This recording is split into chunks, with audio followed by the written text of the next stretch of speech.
Poultry साथियों, आदाब, नमस्कार। मैं FM शेख।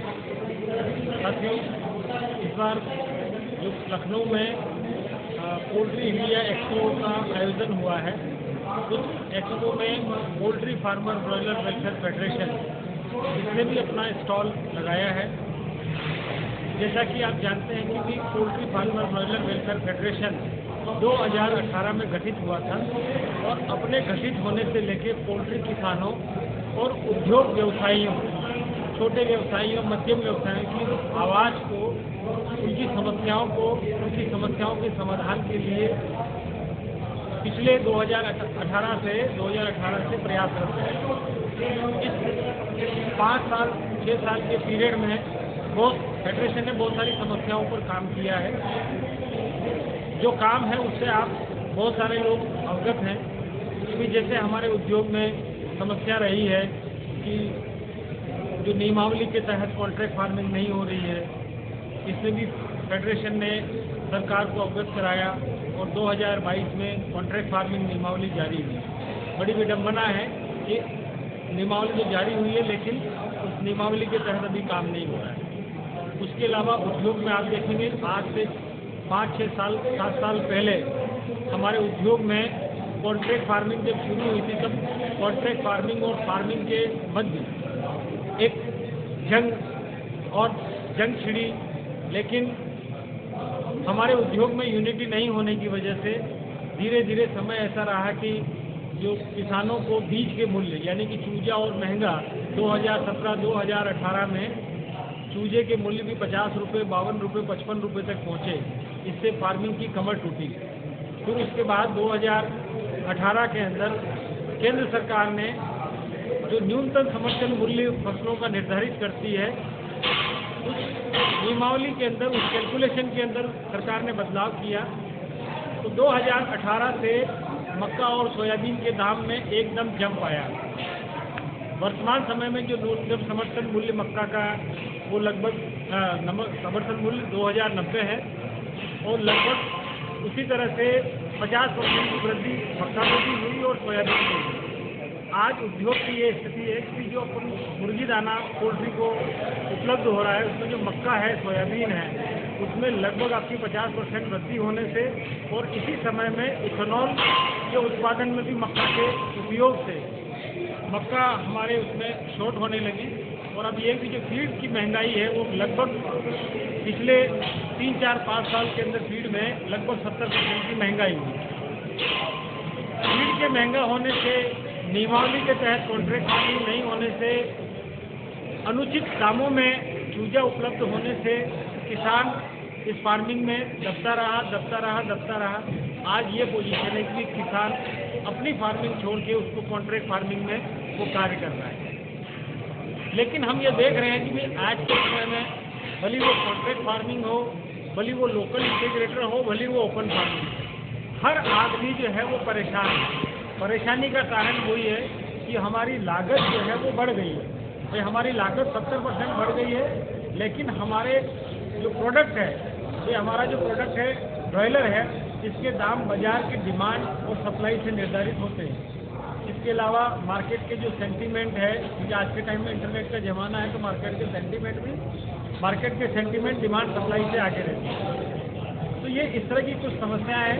उसके अलावा हम देखते हैं कि उद्योग में आए दिन अनावश्यक मीट बंदियाँ हो जाती है किसी न किसी कारण से, क्योंकि हमारे उद्योग में जो मीट नियमावली है वो बड़े जानवर की और छोटे बर्ड की एक समान है।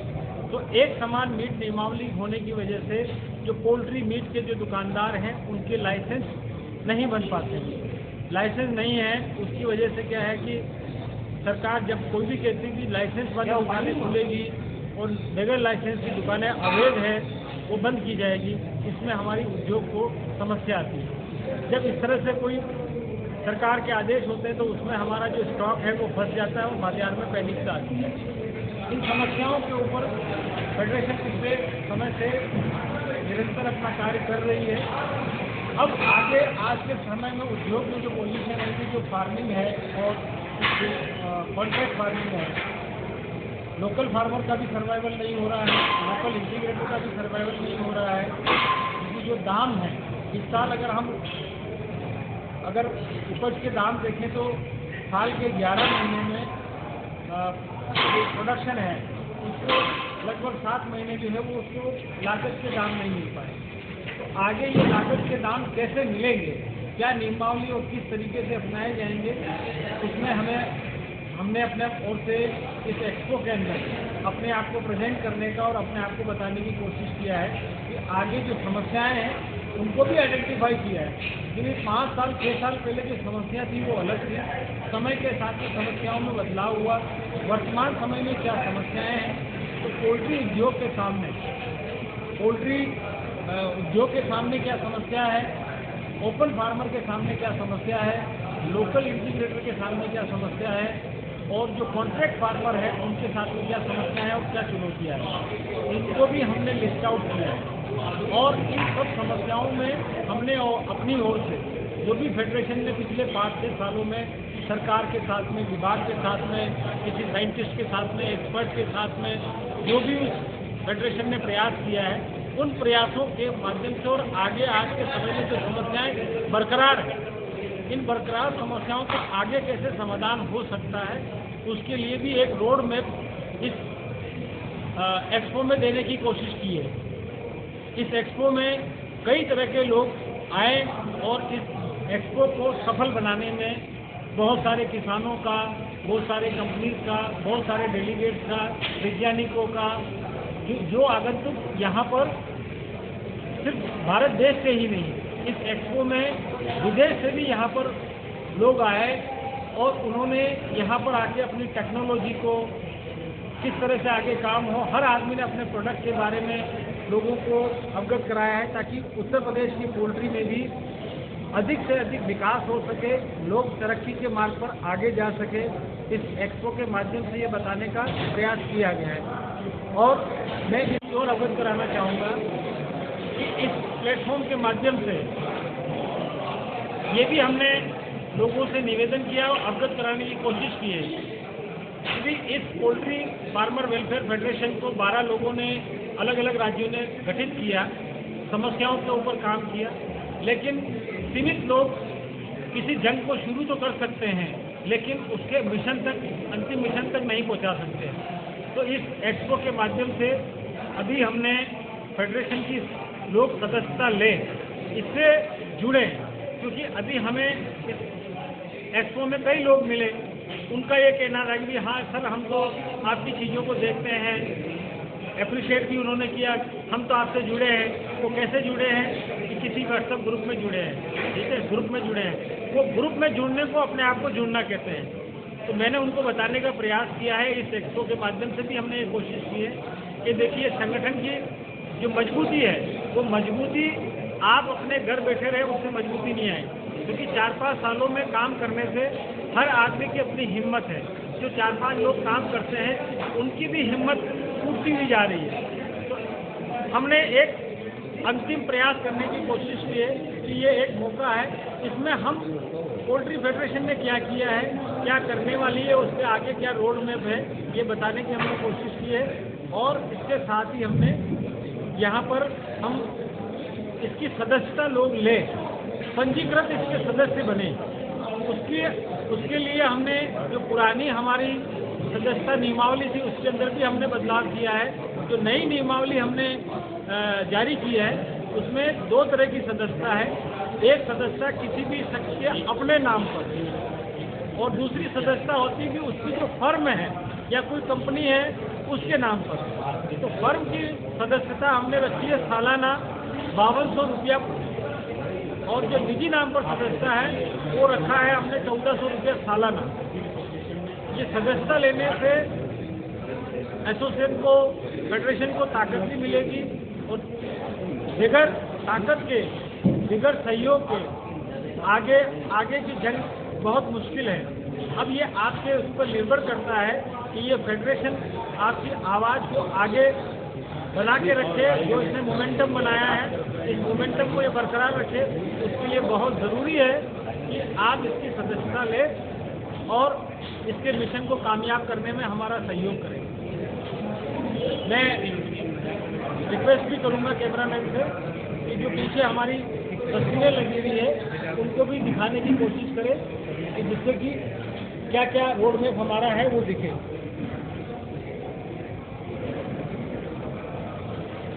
ये